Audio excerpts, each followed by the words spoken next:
Hello friends, welcome to my channel. I am doctor Beena Sethi और आज हम बात करने वाले हैं मेल सेक्सुअल प्रॉब्लम्स को लेकर कि हमारे बहुत सारे व्यूअर्स जानना चाहते हैं कि वो कंसीव करने के लिए प्लान कर रहे हैं और उनके फीमेल पार्टनर में सब कुछ ठीक है, लेकिन उनको अपनी प्रॉब्लम्स, अपनी रिलेशन वाली जो प्रॉब्लम्स हैं उसको लेके उनके कुछ मिथ्स रहते हैं।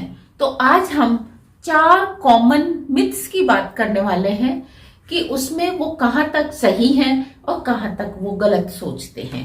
सबसे पहली जो उनकी मिथ होती है कि मैं क्योंकि बचपन से या काफी लंबे टाइम से मास्टरबेशन करता आ रहा हूं, मैं मास्टरबेट करता हूं, तो क्या अब मेरी जो वाइफ है वो कंसीव नहीं कर पाएगी? क्या मेरी जो रिलेशन बनाने की लाइफ है वो खत्म है?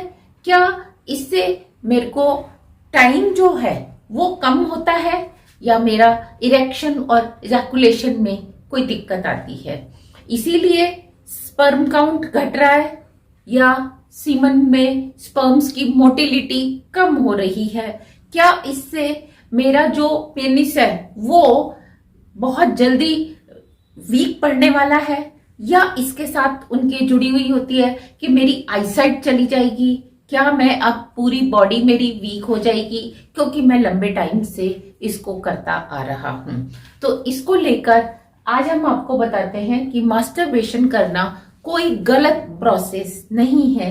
हाँ, आपकी फ्रीक्वेंसी गलत हो सकती है, आपका मेथड गलत हो सकता है, आपका टाइम गलत हो सकता है, लेकिन ये एक नॉर्मल प्रोसेस है कि जब आपको एक्सटर्नली कोई स्टिमुलेशन मिलता है, आपका किसी चीज को देखकर आपको लगता है, लेकिन आप उसको कंप्लीट सेक्स नहीं कर पाते, आप इनकम्प्लीट प्रोसेस में रह जाते हैं। तो उसके बाद अगर आपको एक बार एक्सटिंक्ट मिल चुका है एक्सटर्नली, चाहे वो आपने कोई फिल्म देखी है, चाहे वो आपने कोई डायलॉग सुना है, या आपने किसी और को देखा है या आपने पॉर्न देखा है, तो आपको हो सकता है कि सेक्स की डिजायर हो, लेकिन आप उसको नहीं कर पा रहे और उसके बाद आप मास्टरबेशन करते हैं और ओकेजनली आप करते हैं, तो ये कोई गलत प्रोसेस नहीं है। लेकिन दिक्कत तब आती है कि जब आप इसको रूटीन में और इम्प्रॉपर तरीके से, यानी कि जिससे आपको हर्ट हो रहा है और आप उसकी फ्रीक्वेंसी बहुत ज्यादा करते हैं, तो धीरे धीरे इसका इम्पैक्ट आपकी लाइफ पे, दोनों ही लाइफ पे, मैरिड लाइफ पे भी और नॉर्मल लाइफ पे भी आने लगता है। आप अपने मेन काम में फोकस नहीं कर पाते, आप सोशली आउट हो जाते हो, आपका ज्यादातर टाइम यहीं जाता है। और सबसे ज्यादा दिक्कत तब आती है कि जब आपके पास एक नॉर्मल प्रोसीजर से करने का मौका है, आपके पास आपकी पार्टनर है, लेकिन फिर भी आपकी जो डिजायर है वो पार्टनर से ज्यादा, नॉर्मल तरीके से ज्यादा मास्टरबेशन पे जाती है, तो इट मीन्स आपको ट्रीटमेंट की साइकोलॉजिकली और डॉक्टर से कंसल्ट करने की जरूरत है। इससे स्पर्म काउंट और मोटिलिटी पे ऐसा फर्क नहीं पड़ता अगर आपकी फ्रीक्वेंसी कम है और आप इसको नॉर्मल हैंडल करते हैं। लेकिन जब आप इसको बहुत हाई फ्रीक्वेंसी पे करते हैं, यानी कि आपको दिन में 1 से ज्यादा बार आपको करने की जरूरत होती है, आप इसके एडिक्ट हो जाते हैं, तब आपको जरूरत है डॉक्टर से कंसल्ट करने की। और नो डाउट जब आप किसी भी चीज को बहुत ज्यादा एक्सेस में करते हैं तो उसका नेगेटिव इम्पैक्ट आएगा ही आएगा, यू कांट डिनाई। इसके बाद है साइज। बहुत सारे मेल पार्टनर्स को लेकर ये डाउट रहता है कि उनका पीनस का साइज ये क्या है, बहुत छोटा है, और उनको लगता है कि वो अपने पार्टनर को सेटिस्फाइड नहीं कर पा रहे हैं, इसीलिए उनका जो पार्टनर है वो कंसीव नहीं कर रहा है।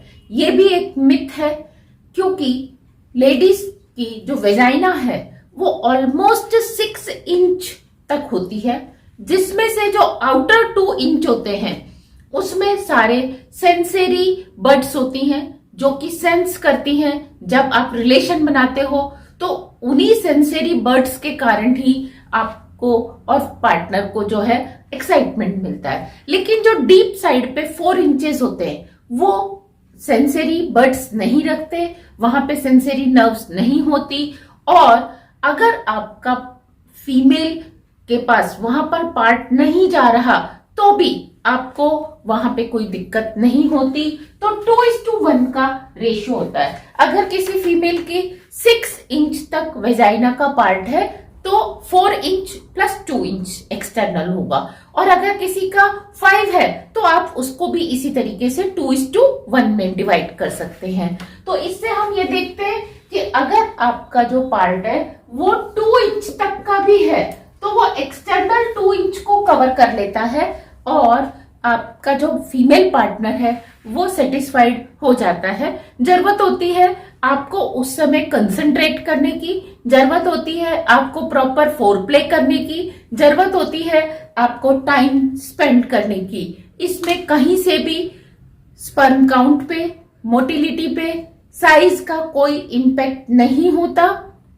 ये आपका सिर्फ एक मिथ है कि जिनका साइज अगर बड़ा है तो वो ज्यादा सेटिस्फाइड कर सकते हैं, या उन्हीं को ही कंसेप्शन होगा, उनके पार्टनर को प्रेगनेंसी होगी, दूसरे के पार्टनर को नहीं होगा। ये एक मिथ है।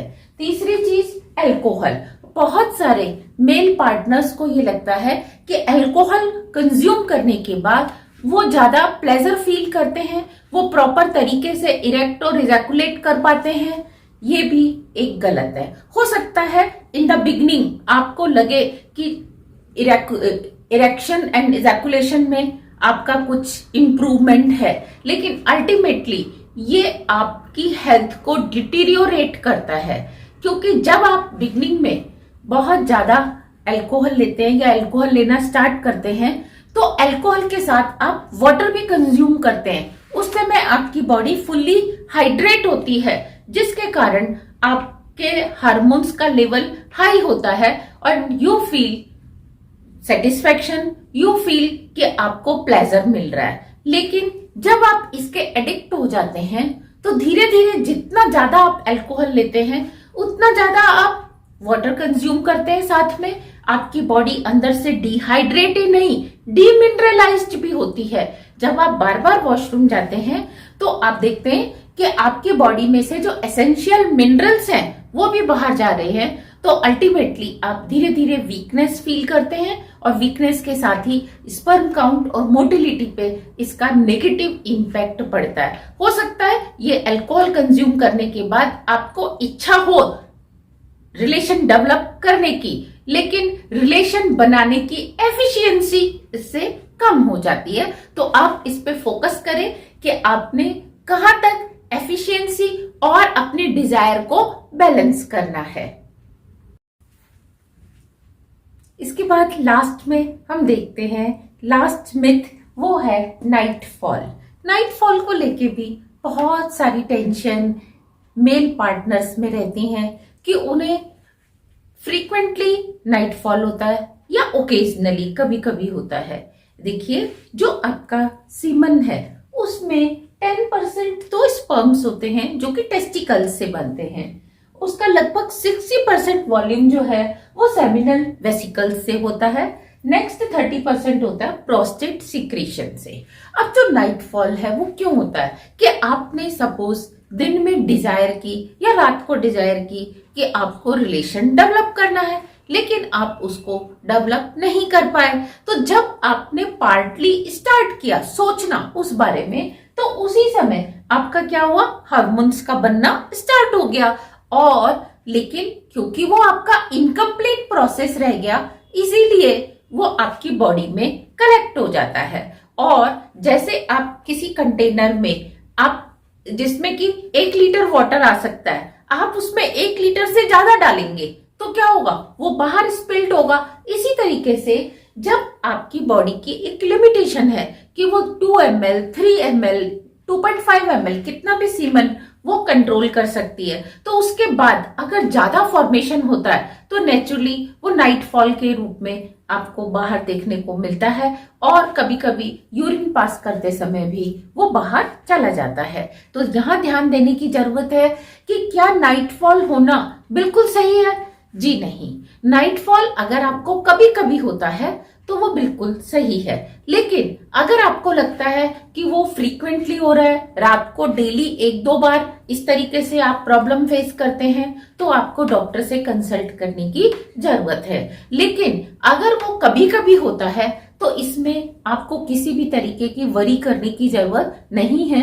रादर जब आपका नाइटफॉल होता है तो जो प्रोस्टेट ग्लैंड से जो सिक्रीशन होता है वो भी बाहर हो जाता है और आपका जो प्रोस्टेट है वो भी हेल्दी रहता है। तो इस तरीके से हम देखते हैं कि आपके ये जो 4 मिथ्स थे जिनको लेकर आप कभी कभी इधर उधर सर्च करते हैं, कभी आप किसी से पूछते हैं, कभी आपको प्रॉपर इंफॉर्मेशन नहीं मिलती और कभी आप गलत मेडिसिन लेना स्टार्ट कर देते हैं अपने आप से, तो ये एक गलत है।